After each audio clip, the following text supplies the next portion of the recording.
একটা মেয়ে মানুষ যখন প্রবাসে আসে তখন কিন্তু সে খারাপ হওয়ার জন্য আসে না, মূলত তার ফ্যামিলিকে একটু সাপোর্ট দেওয়ার জন্য এই প্রবাসের মাটিতে আসে।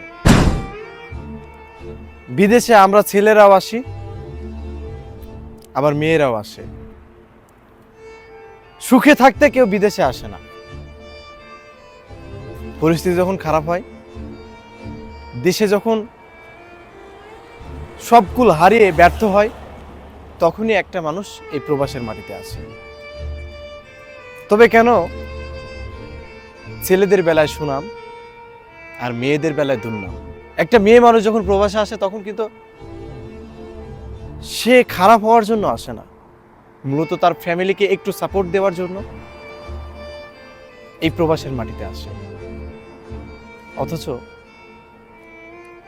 সে বলতেও ভয় পায় আমি একজন প্রবাসী মেয়ে।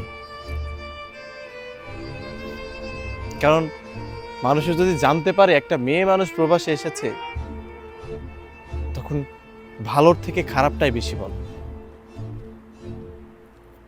আসলে সবাই যে যারটা ভাবে, আর সমালোচনা করার বেলায় অন্যেরটা করে। মানুষ সবসময় স্বার্থের দিকে তাকায়, যেখানে কোনো স্বার্থ নাই সেখানে জন্ম হয় সমালোচনার।